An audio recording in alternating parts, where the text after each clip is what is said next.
ब्रह्मा जी ने समस्त देवी देवताओं को आदेश कर दिया कि भगवान वसुदेव के घर में जन्म लेने वाले हैं, आप सब लोग जाकर के अपने अपने स्थान ग्रहण कर लीजिए।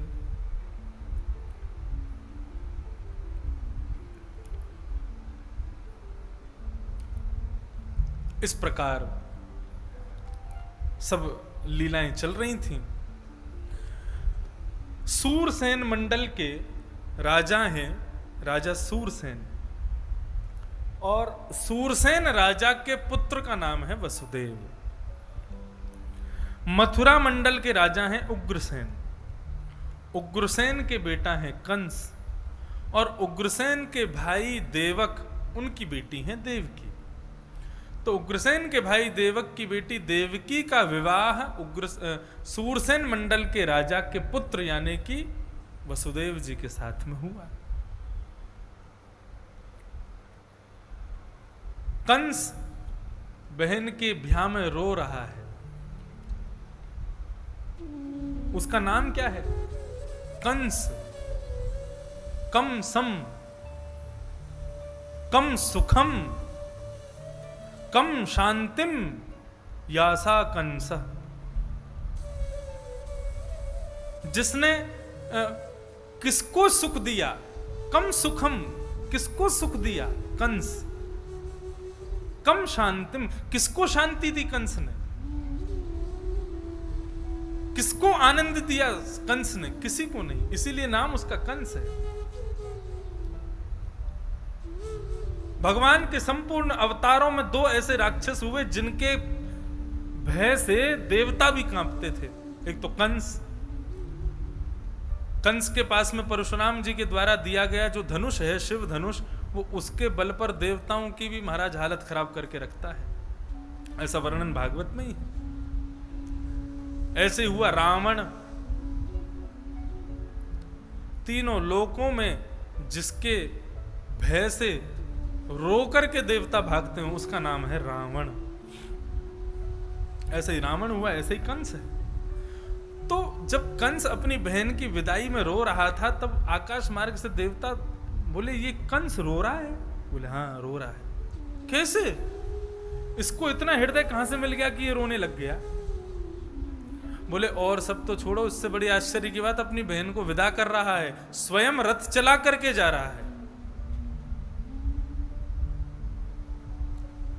देवताओं से इतनी कंस की कृपा देखी नहीं गई।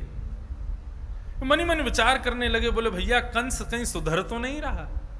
भगवान ने अभी अभी कहा था कि हम आएंगे, आकर के कृष्ण रूप धारण करेंगे, और कहीं कंस सुधर गया और इसके सुधरने की खबर भगवान को मिल गई और कहीं भगवान ने अपना आना स्थगित कर दिया तो? और ये जो हम लोग इतने देवता यहाँ पर रूप धारण करके बैठे हैं, ये इंद्र देखो बछड़ा बन के घूम रहा है बेचारा, शंकर जी जो हैं वो नंदगांव पर्वत के रूप में बैठे हैं, ब्रह्मा जी जो बरसाना पर्वत के रूप में बैठे हैं, विष्णु गोवर्धन पर्वत के रूप में बैठे हैं, इंद्रादि देवता सब बछड़ा, कोई गोप गोपाल सब बनकर के घूम रहे हैं। सबका जाना जन्म लेना व्यर्थ हो जाएगा। और ये समस्त देवी देवता सब लोग 9-9 दिन 9-9 महीने जितना जो जहां जन्म लिया है सब बिल्कुल पूरा प्रॉपर जन्म लेकर के पहुंचे हैं। सबका जन्म लेना व्यर्थ हो जाएगा यदि कंस सुधर गया तो, क्योंकि कंस के सुधरने से कहीं भगवान अपना आना स्थगित ना कर दे। तो देवताओं ने आपस में बातचीत करके आकाशवाणी कर दी। बोले कितना सुधरा अभी पता चल जाएगा। आकाशवाणी कर दी,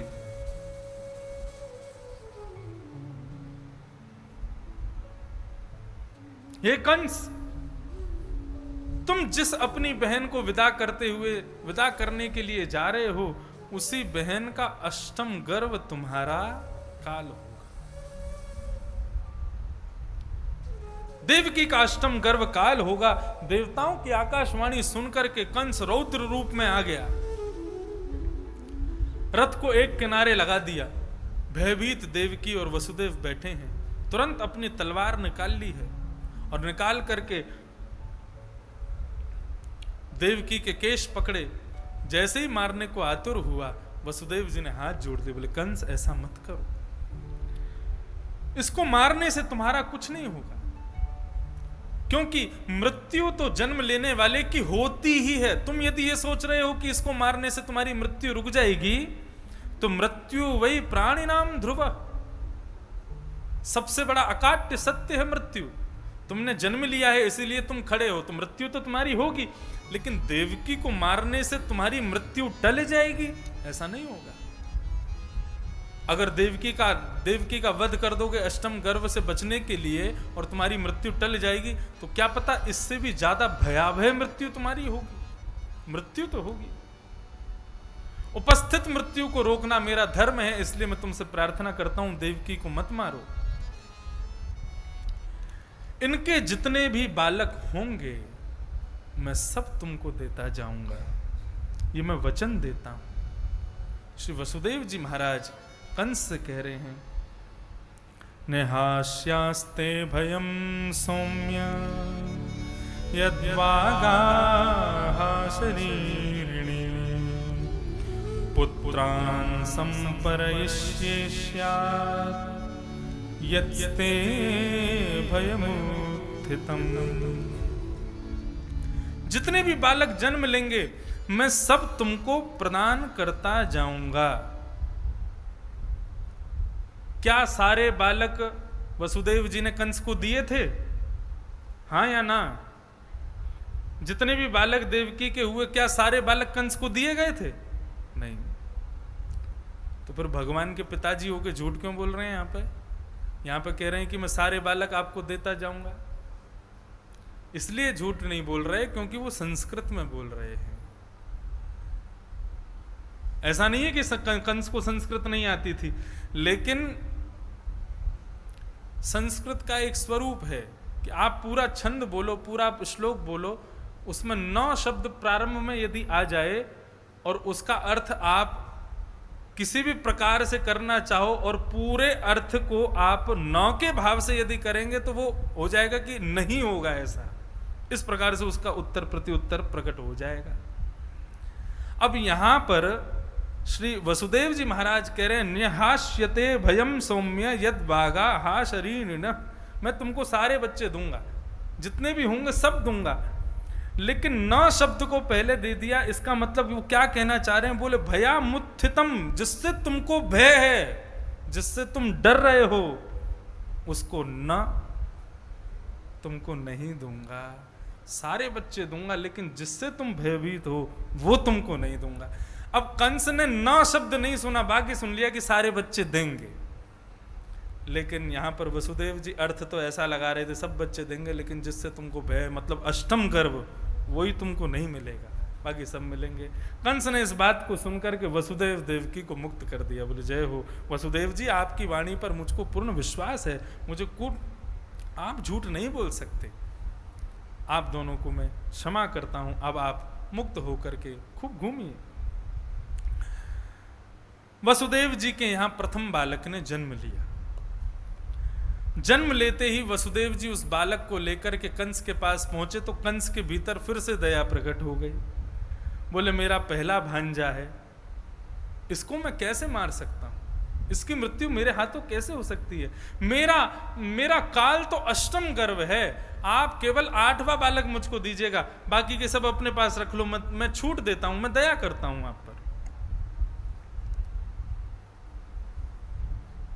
वसुदेव जी बालक लेकर के घर आने लगे। देवता फिर से सोचने लगे कंस कहीं फिर से तो नहीं सुधर रहा।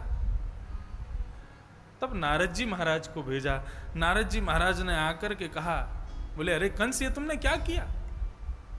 बालक को छोड़ क्यों दिया? बोले कि अरे महाराज देवताओं ने कहा था अष्टम गर्भ मेरा काल होगा। बोले अष्टम गर्भ काल होगा इसका मतलब पहले से 8वां कोई भी मार देगा तुमको, किसी को भी मत छोड़ो। कंस ने तुरंत सैनिकों को भेजा, भेज करके प्रथम बालक की हत्या कर दी। उग्रसेन राजा ने जब इस बात के लिए कंस को डांटा तो पकड़ करके उनको भी जेल में डाल दिया। अब कंस स्वयं राजा बन गया। जैसे ही राजा बना महाराज पूरा मंत्रिमंडल बदल दिया उसने। अब स्वयं राजा है तो अपना मंत्रिमंडल बनाएगा। श्रीमद् भागवत में वर्णन है। प्रलंबासुर को खेल मंत्रालय दे दिया, तुम खेल मंत्री बन जाओ। चाणूर मुष्टिक चाणूर जिनका भगवान से युद्ध हुआ, चाणूर को विकास मंत्रालय प्रदान किया, तुम विकास करो मथुरा का।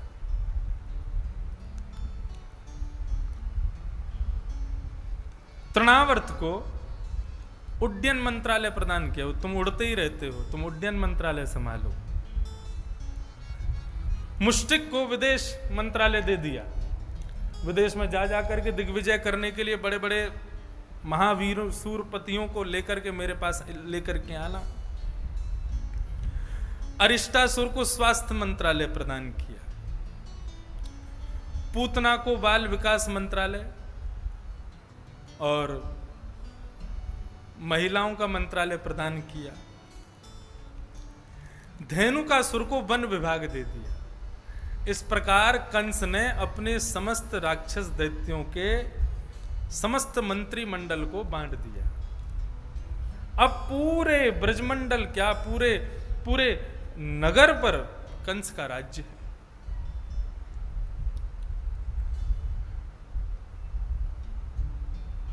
बालकों की हत्या करने की जो उसकी गति थी वो चल रही है। पहला बालक मार दिया, दूसरा बालक मार दिया, तीसरा, चौथा, पांचवा, छठवां बालक मारते ही सातवें बालक के रूप में भगवान शंकरषण पधारे। भगवान ने योग माया को आदेश किया कि भैया ये शंकरषण हैं, हमको भी स्वयं के ऊपर धारण करते हैं। कहीं प्रकट होते इन्होंने ही कंस को मार दिया तो फिर जो काम हमको करना है वो यही कर देंगे। इससे पहले क्या करो, बोले इनको रोहिणी के गर्भ में पहुंचा दो। योग माया के उस कृत्य से भगवान शंकरषण यानी बलराम जी रोहिणी के गर्भ में पहुंचे। अब अष्टम गर्भ जन्म लेने वाला है। कंस ने खूब बढ़िया व्यवस्था की है, दुगने दुगने ताले लगाए हैं, दो दो सैनिक बैठा दिए हैं, कहीं से भी मेरा आठवां गर्भ निकल ना जाए। ऐसा वर्णन है कि पहले तो कंस ने छोड़ दिया था देवकी वसुदेव को, लेकिन जब आठवां बालक होने वाला था उससे पहले पुनः कारागृह में डाल दिया। बोले अब आठवां होने वाला है तो तब तक आपको रहना पड़ेगा, क्योंकि मेरा काल है वो। पूर्ण व्यवस्था की है कंस ने अपने आप को बचाने की।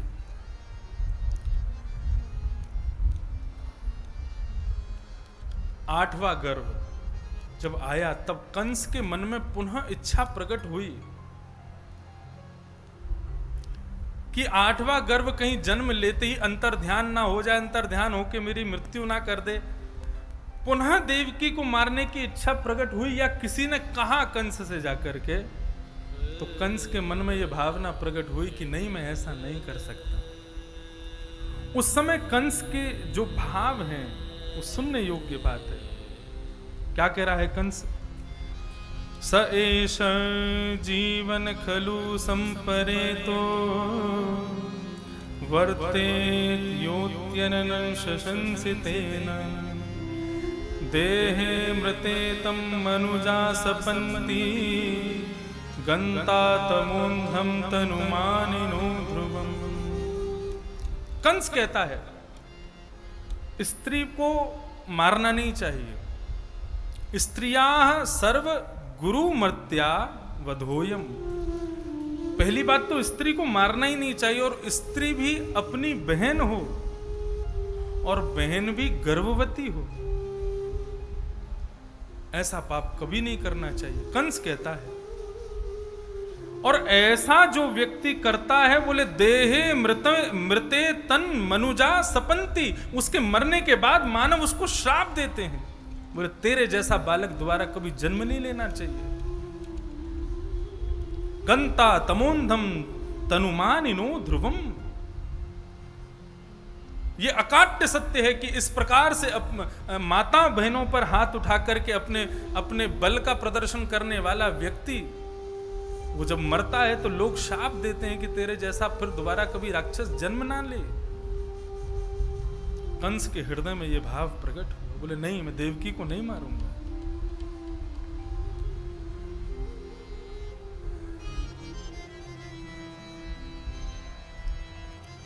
आठवां गर्भ देवकी के हृदय में, देवकी के गर्भ में विद्यमान है।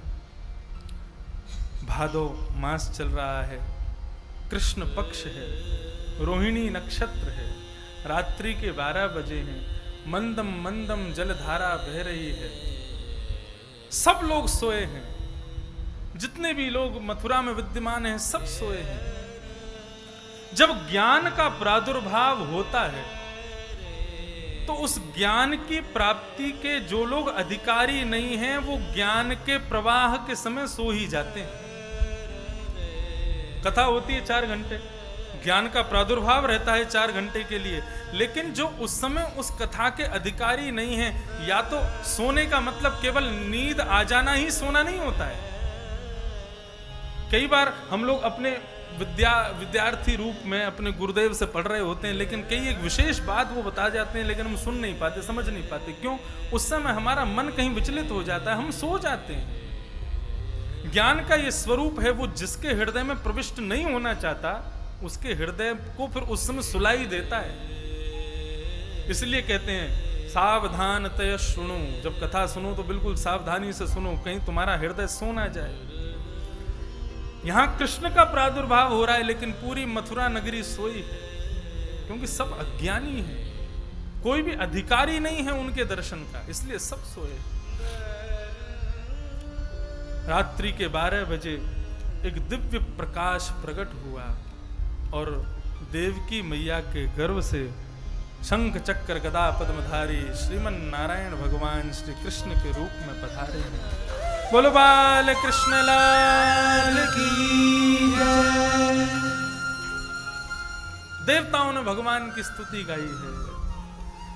सत्यव्रतम सत्य परम त्रिसत्यम